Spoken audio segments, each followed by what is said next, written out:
চলো আজকে তোমাদের একটা খুব সুন্দর ক্যাফের সন্ধান দিই। উইকেন্ড হলে কিন্তু মনটা একটু ঘুরু ঘুরু করে, আর তখন মনে হয় একটা সুন্দর অ্যাস্থেটিক ক্যাফেতে যাই। আর সেরকমই ক্যাফের সন্ধান দেওয়ার জন্য আমি চলে এসেছি তোমাদের কাছে। ক্যাফেটার নাম হচ্ছে ক্যাফে অ্যাট ক্যালকাটা, যেটা আছে শ্যামবাজারে দেশবন্ধু পার্কের একদম কাছে।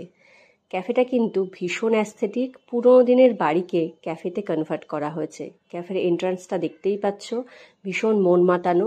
পুরোনো দিনের বাড়িগুলো যেরকম হয় একদম ঠিক সেরকম। উইকেন্ড থাকায় বেশ ভিড় ছিল, আমাদের কিন্তু অনেকক্ষণ ওয়েট করতে হয়েছে, প্রায় 30 থেকে 40 মিনিট মতো। তারপর আমরা ভেতরে জায়গা পেয়েছি বসার। বাইরে একটা সিটিং এরিয়া আছে, সেখানেও তোমরা চাইলে বসতে পারো, সেখানে স্মোকিং জোন আছে। আর ভেতরটা কিন্তু বেশ সুন্দর আর ছিমছাম। আর এখানে কিন্তু একটা জিনিস আমার খুব ভালো লাগলো, যেখানে পুরোনো দিনের গ্রামাফোন, টাইপরাইটার আর ফোন দিয়ে ওরা খুব সুন্দরভাবে এখানে প্রিজার্ভ করে রেখেছে। অবশ্য এটা কিন্তু একদমই তোমরা টাচ করতে পারবে না।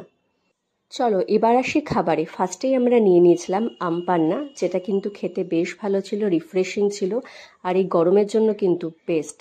তারপরে আমি নিয়েছিলাম একটা ওয়াটারমেলন মোহিতো, যেটাও কিন্তু খেতে বেশ ভালো ছিল, রিফ্রেশিং ছিল। তো আমাদের তো দুটো ড্রিঙ্কসই কিন্তু বেশ ভালো লেগেছে।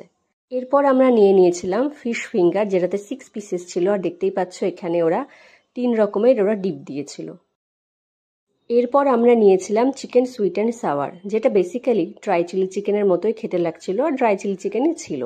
তো এটা কিন্তু খেতে ভালো লেগেছে, কারণ এটা ফ্লেভারফুল ছিল, আর চিকেনের পিসেসগুলো কিন্তু বেশ বড় ছিল। তো এখানকার প্রতিটা খাবার কিন্তু আমাদের কিন্তু পার্সোনালি খুব ভালো লেগেছে।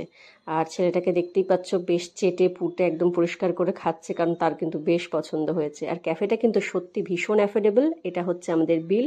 তো তোমরা চাইলে কিন্তু একবার অবশ্যই ভিজিট করতে পারো। Thank you.